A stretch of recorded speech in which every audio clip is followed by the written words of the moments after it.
Hey there. So, having talked a little bit about worldview and talked a little bit, of course, about the way that ethics informs my scholarly work in communication and ethics, I'm trying to talk a little bit about this philosophical concept of the hero project. It is paradoxically simultaneously simple and complex. I mean, what it really comes down to is this idea that humanity is unique. I mean, on the one hand, like the animal kingdom, we have bodies. We are enmeshed in physicality, physical drives, physical needs, etc. At the same time, we have this grand awareness of the universe that is presumably unique to us. And along with that, we have, again, presumably unique, uh, we have an understanding of our own mortality that other animals lack. And that creates in us this immense anxiety. I'm interacting a lot, of course, with the work of anthropologist Ernest Becker, who wrote The Denial of Death, which is all about death anxiety, as he is in dialogue with the psychoanalytic tradition of Freud, and most particularly um, a fellow by the name of Dr. Otto Rank. Death anxiety leads, of course, to a need for death denial, the ability to put aside that death anxiety. And let's not get too caught up with that word denial. It might mean papering over and ignoring our death anxiety, but it might also be denial in the sense that we use in a basketball game. We talk about a block, we talk about somebody being denied at the rim. When we talk about death denial, we're talking about the ways that we either ignore or distract ourselves from, or even try to transcend our death anxiety. Sometimes by trying to, quote unquote, immortalize ourselves and burnish an image of ourselves in the public memory that outlasts us after our death.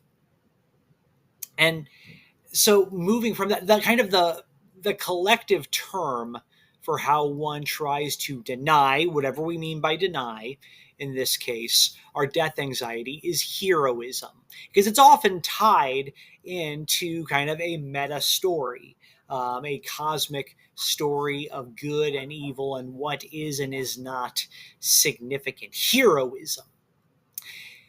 Now, this becomes the concept of the hero system when we look at it at a societal level. A society often functions to create ways for its members to grasp for heroism.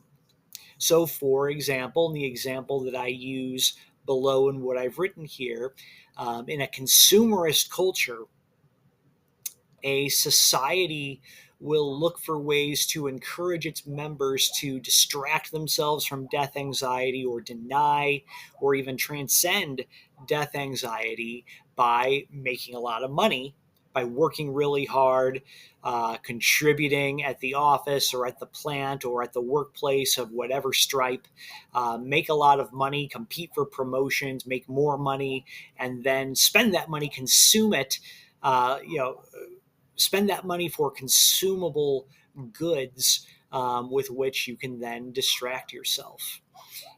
Incidentally, of course, this is a way that the powers that be exploit our death anxiety in order to enrich and further empower themselves. So societies will create these hero systems. I also use the example, and I think this is a good one. I doubt I'm alone in this. I use, the American ideal of home ownership. See, it's not just that I really long to own a house to take care of my family, although that is very true. But even though my family is fine, even though my family is arguably, relative to the rest of human civilization, quite well off,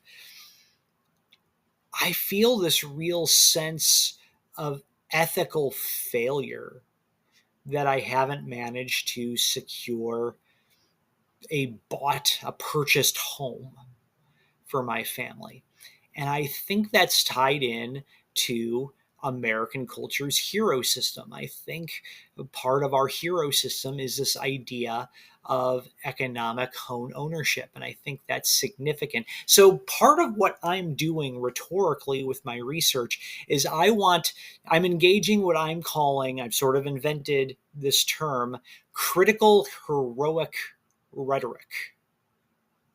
In other words, we're examining the ways that societies communicate and create messages to create and thrust people into these hero systems, these scoreboards that we create for determining who is significant, who matters, who is immortalizing themselves.